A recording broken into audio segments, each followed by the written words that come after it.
Greetings, my name is Jay, And I'm Ian. and today we're going to be talking about Sonic. Sonic.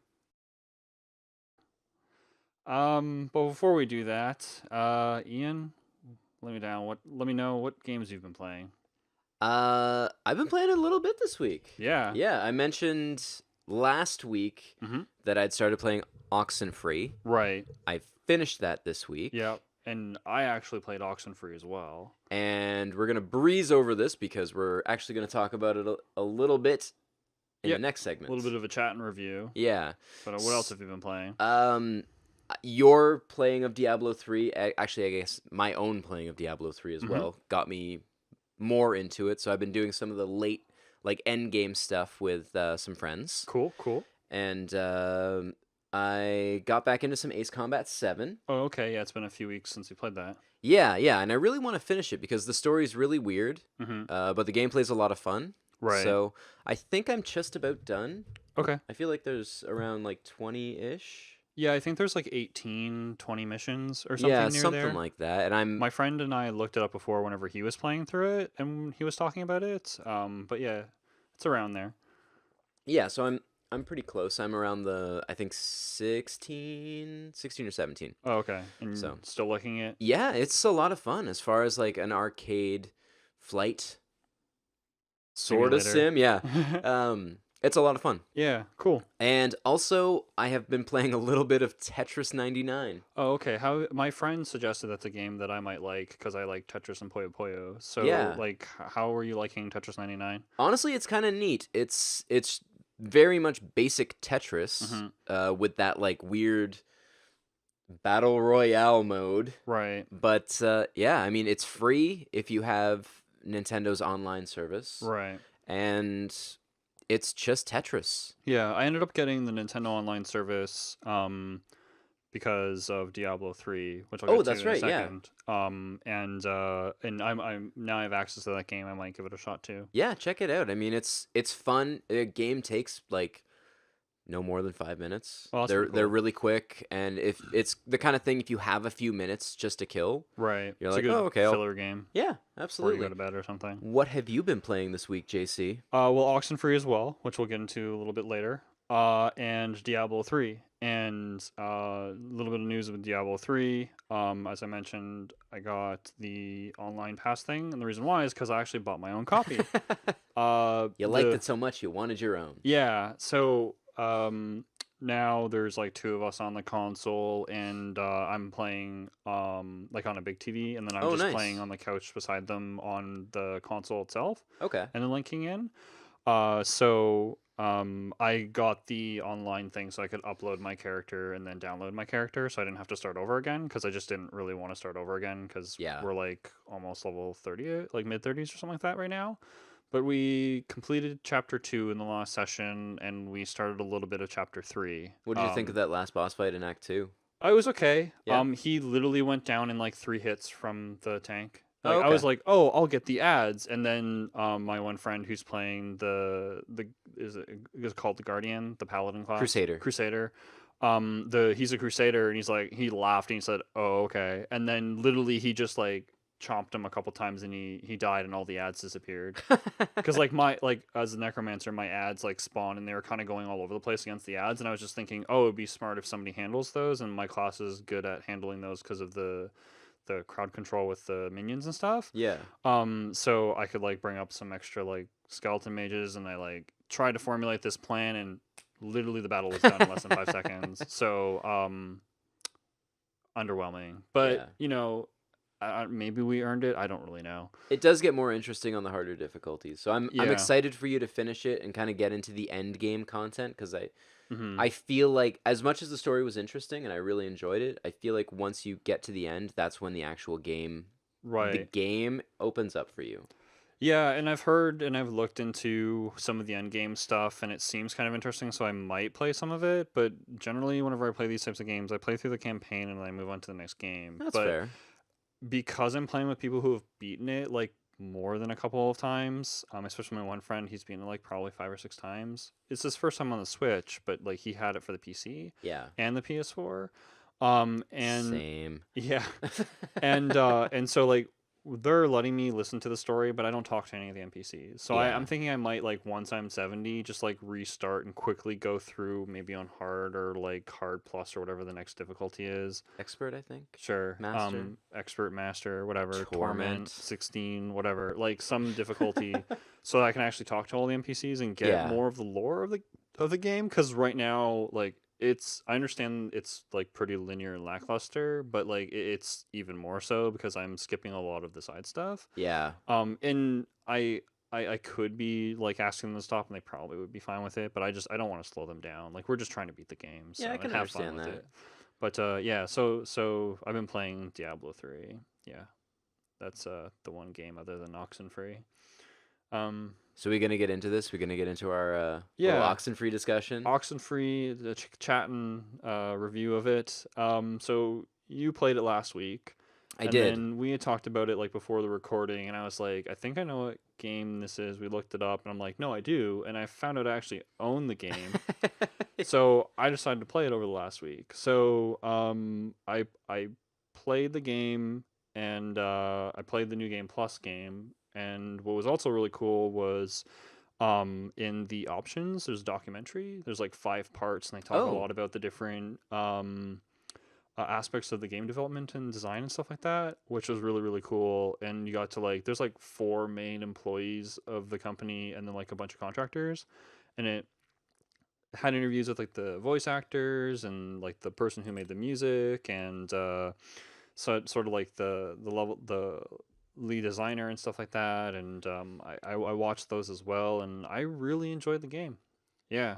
I knew it would be right up your alley. As soon as I kind of got, like, maybe 15-20 minutes into it, I was like, this is something that JC should be playing. Yeah, it's neat because, like, the whole game is, like, dialogue driven, and it's not dialogue driven in the sense that, like, Life is Strange is dialogue driven, but, like, all, like, it's 100% dialogue. There's not even, like, really, like, any other mechanic other than the radio, but the radio is dialogue in itself. So, like, it's true. I mean, there's some like, light interaction with objects, but yeah, it's any object interaction is just to move the story along. Yeah, there's really no, like, I'm gonna touch this because I want to. Yeah, and you're able to, like, flick switches and stuff like that or whatnot, but like, there's some machines that you interact with and stuff like that.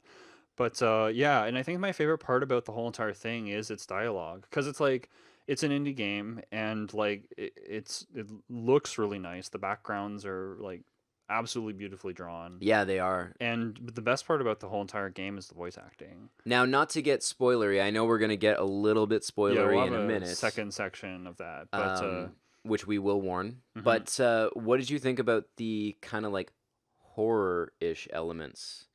So I thought it was kind of cool because, like, in, like, without getting into, like, belief of it or not, like, in the realm of possibility, if it were to be real, like, radio waves makes the most sense.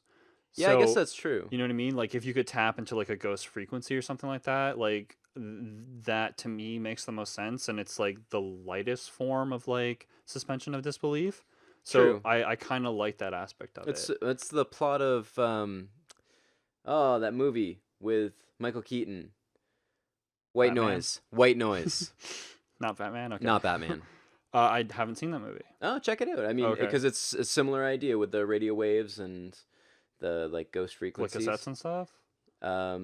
No, I think actually, like, with a radio. Oh, okay. I think he actually, like, tunes in. Yeah. Not to get way off topic, but White Noise. Yeah, the horror aspect was neat because it was kind of light. Some of it was pretty heavy, especially, like, there's a time loop mechanic in the game too. Without getting too much detail into it right now, but like, that is kind of, like, a little bit more of suspension of disbelief, obviously, but, like, it was light enough to be like, it wasn't too thickly laid on. I think that it was kind of nice. Yeah, like, there's, I mean, I don't think, because I played it in handheld mode. Because you played it on the Switch. Yeah, I played it in handheld, so I played my version from GOG. I was playing it on a small screen, and I think some of what might have been, like, a bigger jump scare, it didn't have, like, a huge punch. Okay. But then again, I'm playing it, like, in the middle of the day, sitting on my couch. Yeah. It's but they were still like decent enough, and there was some things that I found did have a good like creepy factor. Yeah, but not over the top. For me, other than some like that creepy factor, like there wasn't really any jump scares, but there was like, oh, like this is like really like definitely weird. I thought there was a few moments, again, not to get into it, but I thought there was a few moments that were almost intentional, like jump scares, because they had that like punch, you know, and the audio cue and the like sudden visual flash. Right. Okay, I see what you're saying. Yeah, with like maybe a possession or something like that. Yeah. Like they were just like a big like bam. But I would say said, playing it in handheld, it didn't have the punch that I think if you were playing it kind of in the dark with some headphones on. Yeah. And I did play it late at night, which is kind of with headphones. Yes. And so, the sounds like are definitely very stereo. So okay, that's really cool. Yeah.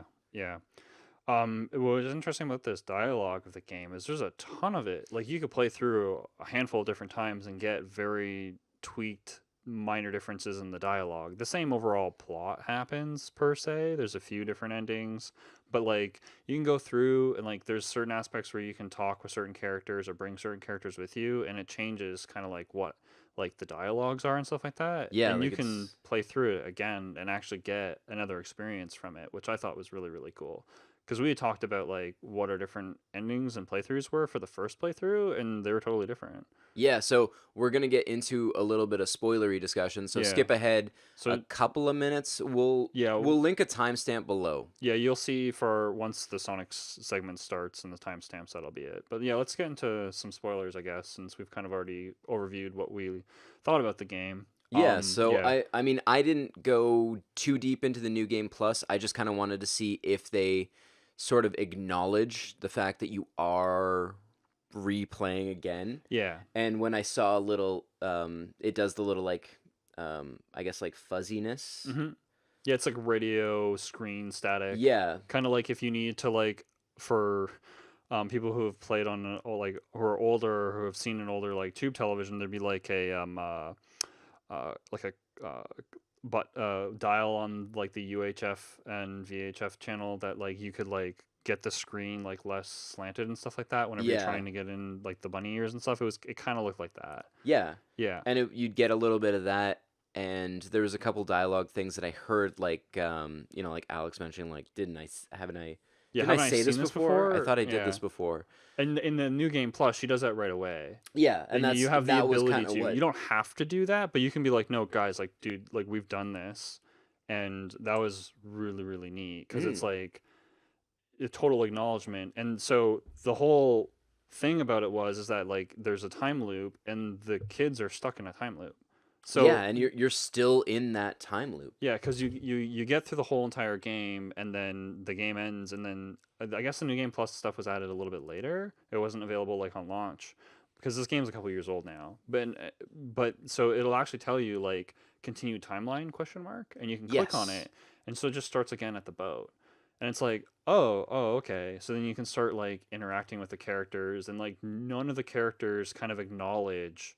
Except for one thing, which I'll get into in a second, but none of the characters really acknowledge that like you've actually done this before. So like you seem to only be the only one who's kind of like not oblivious to the whole entire like the ghosts and stuff like that from the past in the submarine that like are trying to communicate or come back or whatever they're trying to do. It's really, really interesting how that whole entire looping thing comes in. Yeah. And like I mean, I don't want to get into too much of the ending stuff. I know we were like, yeah, we're gonna spoil some things, but you know, if you did stick around just because you're like you're lazy like me, yeah, I want everyone to have that experience. But it was interesting because you and I did have similar but different experiences. Yeah. With our playthroughs, like we had different endings.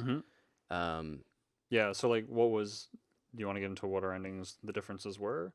No, well, okay. Let's leave it because. Well, I'll do a general thing. You can get different characters to like each other and interact with each other differently. Yes. Because the dialogue is written in such a way that like everyone feels very real, and you can kind of try and mend relationships or ruin relationships. Yeah, and you almost And get like untrackable stat points as you're yeah, going along, and yeah, people like a change their friendship stat, opinions basically. based on the things that you say and do. And it has like, I think like 4 or 5 main multiple endings. So Which like is you still could real cool. yeah, and they're all very similar from like I've done 2 of them. And it sounds like Ian's done one of them. And so we've kind of through the 2 of us experienced 3 major ones, but there's a couple of other things that you can do, and like once you've beaten it a couple times, you kind of just like look them all up, and then like you kind of know differences about it. But Yeah. it's so well written. It's so well voice The acted, dialogue is so beautiful. and so natural too. Yeah, It's it's like you're listening to people have a conversation, even though you chose, yeah, I want you to say this. yeah, and the most fascinating thing I found about through the documentaries is one about the VO in the game, and apparently they all recorded all of the VO in their own like cities and like their own like separate studios and stuff like that, like separate from each other. Yeah. So like they mentioned in the doc like they were all fascinated how well it worked and blended together because it was all recorded separately. That's so strange because it like I don't know how you can have an organic conversation Yeah, or a because like natural sounding conversation. Alex will like go into certain dialogue, and like there's sometimes you can like choose like basically the system allows you to choose one of 3 different options. Sometimes it's 2. And then so it's like if because she's kind of witty, she's the main character, sometimes like depending on what the dialogue is, Ren will be saying something, and then she'll be like, yeah, whatever, and she'll just interrupt him, and then Ren will just be like, oh, okay, Alex is being Alex, and he'll just stop. Yeah. He'll just be like, okay, I know to shut up now, because he's a nerd and he just continues going on and on and on, and it's just really really cool. And then like there's Clarissa, and like she's really snippy, and like the interactions between Alex and Clarissa are like very mean, like and it's believable, It and is. like it's as if they like it feels like they were in the same room together, like mad at each other. But I love how they develop the characters, all of the characters, Hmm. because I mean you only have 5 people. Yeah, 5? 6-ish. Yes. Yes, There's that's right. 6 main characters because one Technically, of them yeah. is Alex's brother. Yes. But So yeah, you actually like they develop these characters yeah, and and you you actually understand like why Clarissa is like a bitch, in like like a 5-hour game though. yeah, and which is fascinating because like going through both playthroughs completely, and I went around and got all of the notes and all of the anomalies in my second playthrough. It took me, I think, 8.5 hours, 8 hours and 40 minutes. That's still not it's bad. it's not that bad. No. Yeah. So overall, I would say it's definitely worth a play. Yeah, Even absolutely. if you only play the game through once and then you understand like what the whole entire time loop thing happens, and how like you can try and like do things with it, and then look up like on the wikias and fan sites and stuff like that just to like get more of the lore and stuff like that, because Yeah. it just feels like because like there's Morse code in the game. Yep. Yeah, And it's it. I actually looked up what the Morse code Oh, was. really? Yeah, and it's Don't spoil it. really fascinating. And apparently, there's Morse code in one of the songs.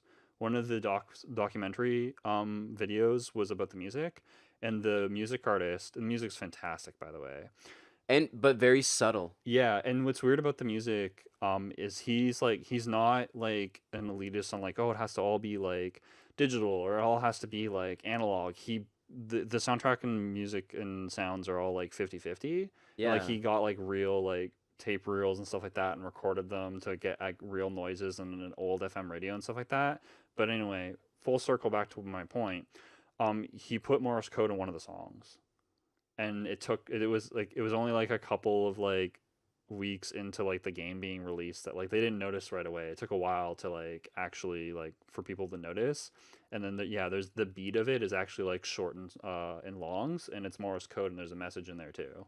Wow. And I thought that was really really cool. That is really really cool. Yeah, but yeah, worth a play, especially Definitely. if you like story driven and dialogue. Yeah, I mean, games. if you're just into shooters, you're not gonna want to play this. you probably stopped listening to Yeah. JC talk 4 episodes ago. Maybe, but if you're still here, thanks. Give it a thumbs up. I like shooters. Helps us out. I like shooters too. We'll They're talk. alright. We'll talk about them someday. We're gonna have a segment about We it are one gonna. day. We will someday. But yeah, definitely play Oxenfree. Definitely. If you're into story driven. Yeah, it's worth the like $25 or whatever it is on GOG and Steam? I think I got it for $10 on the Switch. Even better. Yeah. Yeah. And it's like JC said, if you just play through once, I think I probably put 6 hours into it. Mm-hmm. You know, and I'm completely content with it. I may revisit it at some point in the future, but yeah, it was a wonderful 6 hours. Yeah, and the greatest thing about revisiting in the future is you could put it down, come back in a year, and just hit that continue timeline instead of resetting the data. Yeah, and then just it'll be a semi new game. Yeah. With things that might kind of trigger yeah memories for me as I'm going through. For sure. But anyway, moving on. Let's talk about Sonic. Yeah, it's kind of interesting because we're both different people. Mm-hmm. But not clones. No. Anyways, but we are friends, and we both have childhood experiences with Sonic the Hedgehog. Yeah. Which I find very interesting because a lot of people have more of a bond with, say, like Mario. Mm-hmm.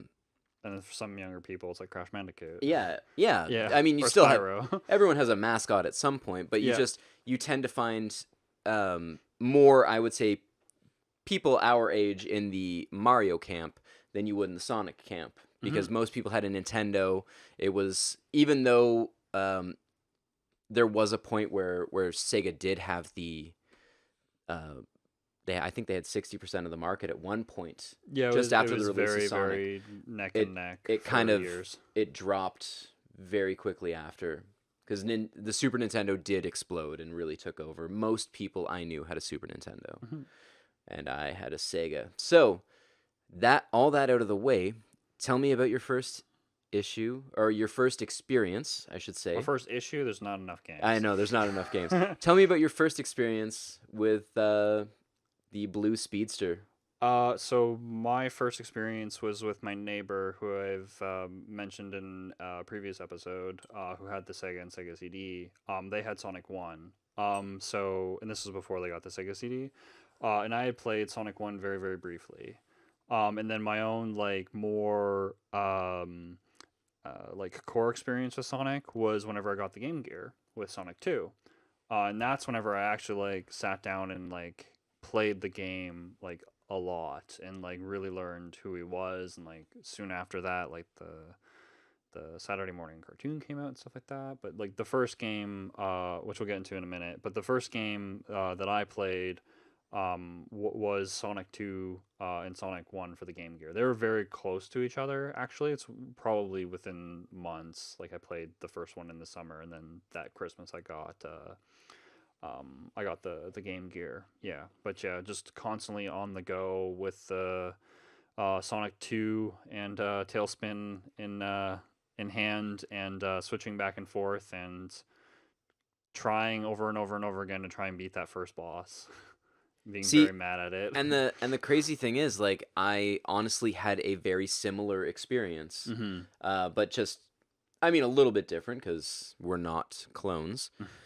Yeah, I had a good family friend of mine or my parents, I guess my godparents, they had a teenage son who had a Genesis, and yeah, he had to hang out with me for an afternoon because our parents were hanging out, and he sat me in front of his Genesis, and I played the absolute pants off of Sonic 1. Cool. I loved it. Yeah. And that's what got me to buy a Genesis, probably that Christmas. Right. Or sometime after that, with Sonic 2 being the first one that I really, really put a lot of time into. Yeah.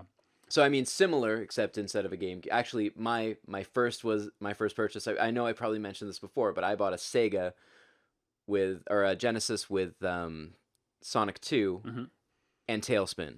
Yeah. And you had the Game Gear with Sonic 2 and Tailspin. Yeah. So, not clons.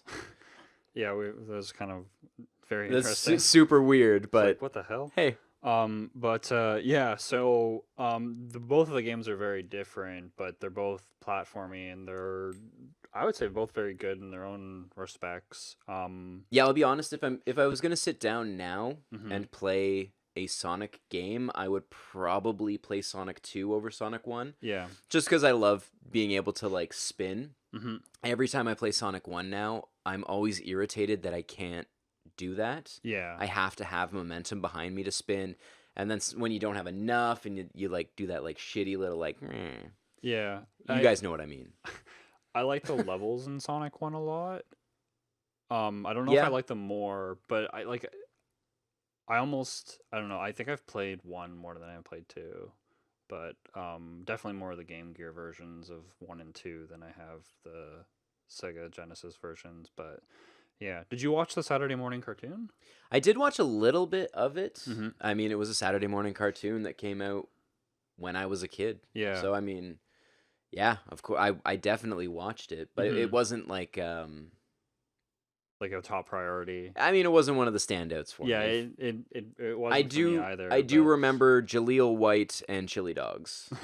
Yeah. Those were my big memories of the Sonic. Yeah, which is funny because Chili Dogs became a thing like in the comic book. And I believe they mentioned Chili Dogs in like Sonic Adventure. I'm not certain on that, but I'm pretty sure at least in one of the 3D ones, like he has a chili dog, and I'm like, oh, that's interesting, because that came from my understanding. That came from like the cartoon. I don't imagine that came prior to that. Yeah, what was really cool about the cartoon though was that like it had its own linear storyline, and it kind of like was very similar to comic books, and it spawned its own characters like Princess Sally and Antoine and Rotor, and it had Tails and Amy and Sonic as well, and some other characters, but they were all in the comic books. And I don't think you ever read any of the comic books. I didn't know. No, I have like issues, I think 4 until like 170 or 180. I read this comic for a very long time. One of us is a much bigger Sonic fan. Just a bit, but yeah. So they're really neat because it's actually the longest running comic book with like a video game character. Oh, well, I mean, okay, that makes sense. Been recently rebooted. I don't read it anymore. I probably should give it a chance, but like whenever I went to college, I just ended my subscription. And I needed money. Like I understand the comics didn't cost that much, but like I needed as much money as I needed. But they added up over time. And I always enjoyed the stories of them. The artwork was really, really cool, and it kind of gave like more substance to Sonic, because like at the time it was like we had like 1, 2, and 3, and then like Adventure didn't come out until a lot later, which actually like had a story to it. Yeah, that's kind of when they really like, got more story driven. Yeah, just like get the bad guy, good old Dr. Robotnik. Robobutt.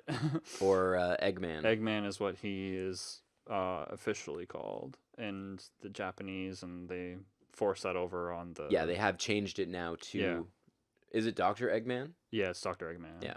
Yeah. Or Robotnik. He looks a little bit different, because we do still have Dr. Robotnik's Mean Bean Machine. Yeah, and an interesting thing about the comics is that they'd always have crossover episodes. So I guess Sega would force them, like Sega CD came out, and then like issue like 25 was like a crossover episode with Sonic CD, and like there was like one for, I know that because like it sticks out in my mind because it had like a silver cover. Okay. And, yeah, so and the cover looked really, really cool. But and then they would like bring that game over for like a crossover episode, or maybe sometimes it'd be 2 of them with some of the other ones. But they do that for all the handhelds, all the core console games, and then like they kind of like intertwine it with its own super convoluted story, and they keep on going with it. Yeah, okay. All right. They weren't the best thing ever, but yeah, it was a very fond childhood memory. I liked redrawing all the artist's name was Spaz of the cover, and yeah, he's pretty famous actually. He's done artwork for other comic book heroes as well. Okay. So, yeah. So Sonic Extreme. Yeah, that's a huge bummer for you, isn't it? It is, because it was the reason why I wanted a Saturn, and it's the reason why I didn't get a Saturn. Because like, so Game Pro magazine, there was a Christmas issue of like 95, and I still have this issue, and it's like I have both Christmas issues just because like I'm nostalgic, and I like looking at old magazines and their advertising and stuff like that. like Christmas of '95, they're like talking about it. It's like, oh, Sonic Extreme is gonna come out, and like the Saturn is like a solid sell, but they don't have enough games yet, and that's like the misstep. So they gave it like, I don't remember what it might have been, like a 7 out of 10 or something like that. Solely based on Sonic Extreme coming out at some point, and other games potentially coming out and stuff like that. like Mr. Bones. And it's hardware. That was something that they mentioned too, actually. and it's hardware. They were like, oh, the hardware sounds really really cool and stuff like that. But its price point is the reason why we're not giving it a higher review. And then the next year came out, and then they basically said like, yeah, no games are coming out for this anymore. You do not want to buy it, but the hardware is amazing. And there are some very good games that have come out for it. And that's a stance. And whenever I read that, I was like, oh, okay. So Sony then, because like even this, they were already talking about like Final Fantasy VII, as we mentioned in the History and Gaming episode.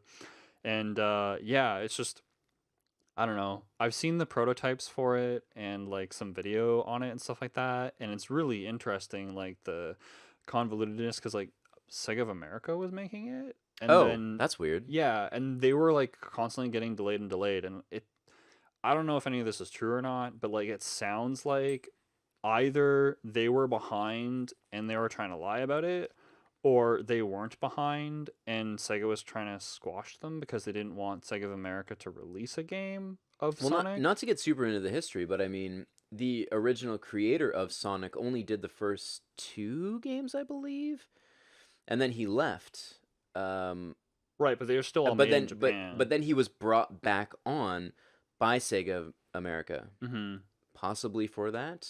Not that I can't say for sure. Yeah, I'm not sure. But I do believe he left after the first 2 games. Again, not to get into but like the history, 3 was still made in like Japan. Yeah. Right. So that's kind of like a big thing. And like I said, this is speculation, kind of like I guess on my part and some other people's parts. But yeah. It got, at the end of the day, as we all know, it got kiboshed, and that was a really big bummer because it looked cool. Like from what I've heard, it used a part of the Nights into Dreams engine, but they didn't want to give the code over, so they kind of had to duplicate it. Because like he would walk on walls and on cylinders and stuff like that, and like I have screenshots of this in the magazine. And it's like, oh, cool. I remember there's like Electronic Playground episode, and you can still get these episodes on their channel. Actually, that show's the best. Yeah. They still make episodes. Victor's still making episodes. Victor is still making episodes. And yeah, and they were talking about like Sonic Extreme in one of the episodes, and they showed like him moving around. I'm pretty sure, and it's like weird. It was just one small area. It was definitely prototype. But yeah, and it's like, you know, oh shit, this is happening. But yeah, huge disappointment. But eventually, a 3D Sonic did come out. Yeah. And this is one that you liked quite a bit. Sonic Adventure. Oh, sorry. I was thinking Sonic 3D. Oh, Sonic 3D. That's another game we can talk about, actually. Yeah, I have all copies of this. There's a Game Gear version, a Sega Saturn version, and a Genesis version. Yep. And they all look basically the same, but they're just higher resolution sprites, is kind of the best way of explaining it. I actually do enjoy this game. It's not the Sonic I wanted, but you know, it's definitely playable, and it's got cool music, nice level design. It doesn't feel like a Sonic though. No, it really doesn't. It could have been like, I don't know, like they could have like maybe they could have made like Chow or something like that, and then like make him collect all the little tiny animals and stuff, or something. But like it feels like a reskin. I don't even know if it is, but yeah, it feels like it was a game that somebody made up, and they're like, whatever, put the Sonic skin on it. But it's still an interesting game. Like I played that on the Game Gear for the first time because that's the first way that I got it. Yeah. And it was a fun game to play on the go and stuff like that. Yeah. Now, what would you prefer to play though? Do you kind of prefer the 2D over the 3D Sonics, or? So I like both of them for different reasons. If I have to choose, I like the 2D Sonics better. And like even like episode 4, and that's probably gonna like eke a bunch of people that like Sonic, but like they were on the cell phone for me. It was something to do on the bus. Like it was entertaining. See, I played them on the 360. Okay. and the levels just felt too long, if that makes sense. Right. I was used to, but like the Sega CD levels are long too, and that's my favorite Sonic. That might also be why you liked 4.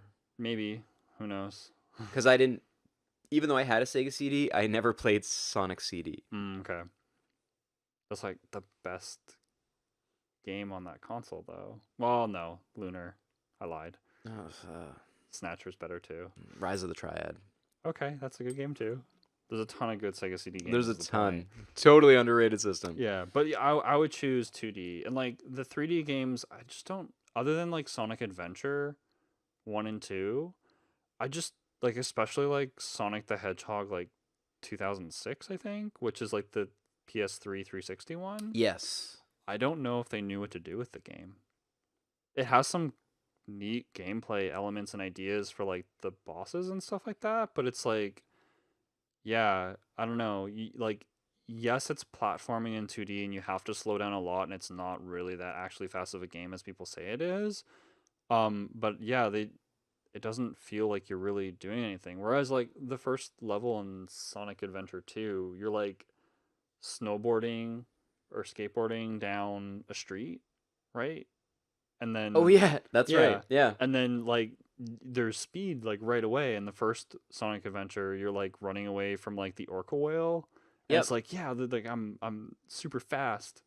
Like blue streak, right? Like let's go. And I don't know, it's just, and then they added all these extra characters. Mind you, I like the comic and the extra characters, but they didn't need to enter a bunch of them into the game because like all the Knuckles Echidna characters, those are all from like the comic. Well, I don't know if they were created from the comic, but they were in the game, a bunch of them, like the crocodile and the little bee dude and stuff like that. I don't remember their names, I'm sorry. But like yeah, they were all like in the Knuckles Echidna comic, which I have those too. And in the television shows and stuff like that. Well, because Knuckles had his own game. Yep, he did. With those characters, which I didn't play. Knuckles Chaotix. That's right, Chaotix. Yeah, for the 32X, which is actually like the one that I've never played because I don't have a 32X and I've never really bothered to emulate it. I don't know, I played it maybe like I've never played, me saying I've not played this game, what I mean by that is like I haven't played like more than maybe 5 hours or like 3 hours and I've never really gotten more than halfway through the game because it's like yeah, I don't remember it very well, but other than the rubber band thing, I don't know. I couldn't tell you what level 2 was, so yeah. So yeah, I guess what's your favorite Sonic? It's a little bit of a toss up. I love Sonic 2. Yep. It's kind of my go-to game. Like Sega game if I'm bored. Okay.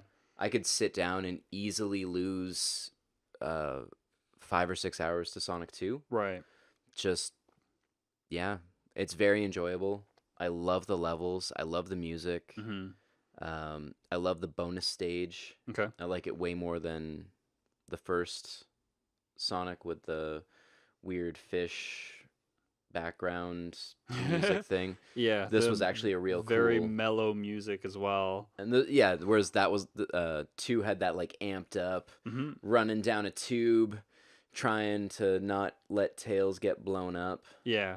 Or get any coins either way. Yeah. But also Sonic Spinball. Okay. Surprisingly. I don't know how I got it. I have no memory of how I got it. I just know that I had it as a kid. I broke 2 controllers because of it. It was frustrating as hell to a little kid with garbage reflexes. And yeah, I mean, even going back now and playing it as an adult, I find I enjoy it even more. Sonic 2 or Sonic Spinball? Sonic Spinball. Okay, cool. I haven't played that game in years. I had a copy of it. Like, I have a copy of it, but I haven't played that game in a really long time. I would play it as a kid because it frustrated me, and I wanted to get good at it. I wanted to get through the first level. I wanted to, make progress. I don't think I finished the first level as a kid. I was garbage at it. But as an adult, I've gotten much further, and I really do enjoy it. The gameplay is fun. It's a solid, sort of weird pinball experience, but like good pinball experience. It's kind of like they knew people really liked the casino levels with the pinball. It's like, we should just make this into its own game, and that's kind of like what they did. It is, but the level designs are interesting. Yeah. You have like separate sections almost, and like they're well thought out. They're dangerous, but not over the top dangerous. Right. You know, there is a concern that you might die, but it's not like you're constantly dying. Yeah. Cool. I really enjoy that. Yeah. So, I mean, 2 also really good, but right. And Spinball. What's your opinion about like the 3D versions of Sonic, like Sonic Adventure and the newer games? I mean, truth be told, I have Sonic Adventure 1 and 2. Right. And I have probably played an hour or 2 of the first one. Oh, okay. And not the second one. Right. They just didn't really interest you as much. Yeah. So I mean, I bought them out of interest. Right. But I never got into it. There were more interesting things on the Dreamcast. Yeah. That took up my time when I was playing more of the Dreamcast. So yeah. Yeah, they just never really grabbed me. I have been curious about some of the newer Sonics. A lot like of them aren't very good. Some of the ones that some of the ones that aren't very good, like just out of curiosity. Black Knight, Colors. Black Knight I would really like to try because I hear that's horrible. I have them if you want to borrow it. Absolutely. Okay. Yeah. And have you ever played Sonic Shuffle? Most people haven't. They just love to hate it. Do you know what that is? I don't think I've played Sonic Shuffle. Okay, we should one day sit down and play that. Okay. Get, like, an opinion on it. Basically, Mario Party was a thing, and they're that's right. Yeah. So, it's the... Yeah. And it uses, like, cards instead and has, like, a roll as well. Yeah, okay. And it has, like, 4 characters instead of, like...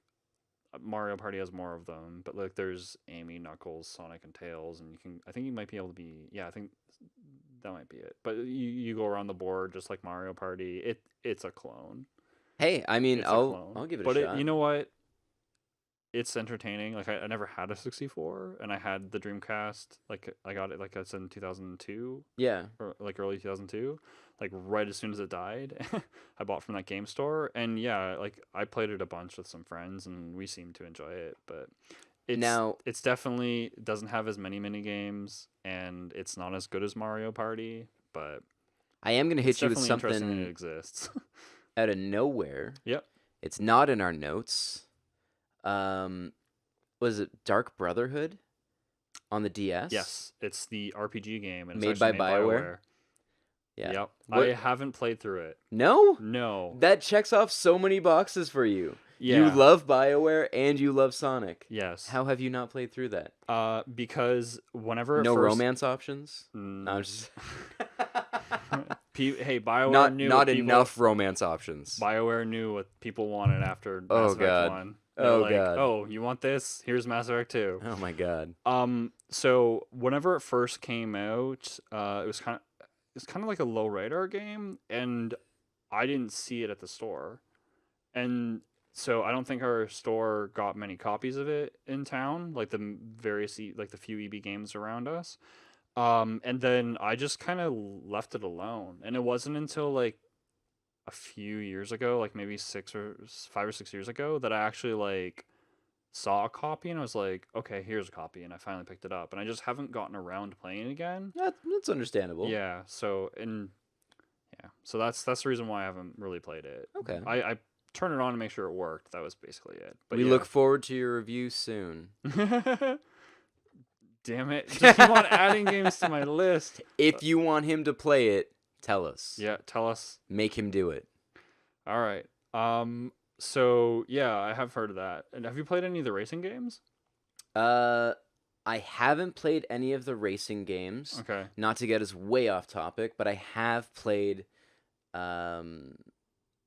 Sega All Stars? Yeah, that's one of the racing games. I would count that. No, tennis. Oh, the tennis game. Yes. Okay, sorry. Yes, the tennis I have played the crap out of. Oh, okay, cool. Yeah. Again, shameless plug. Freeman and I, in one of our best frenemies episode, played that. Oh, okay. And I think I used Sonic for one of the games. Okay, cool. Yeah, and as far as tennis games go, that game's pretty good. Yeah. I would say tennis is hard to mess up though. I know, but I mean, I like it more than I liked Mario Tennis. Okay. Yeah. That's definitely saying something. Granted, I haven't played the new Mario Tennis on the Switch. I've heard it's not much different than like the former reiterations, other than it looks better. But I did play the 64 version. I also didn't play it on the GameCube. Oh, okay. So I guess I'm like generations behind. Right. But yeah, in comparison to the N64 version, I would go with this one. Yeah. The levels were great. Tons of different characters. Quite a few Sonic specific characters too. Right. And yeah, the superpower, like the powers, your like super moves, were really cool. Right. Really, really cool. So anyways, racing games. Yeah, so like especially if any of you have like children who like to play games, these are great games to play with them. See, the racing games always kind of caught me, I don't know, they rubbed me the wrong way because Sonic's driving a car.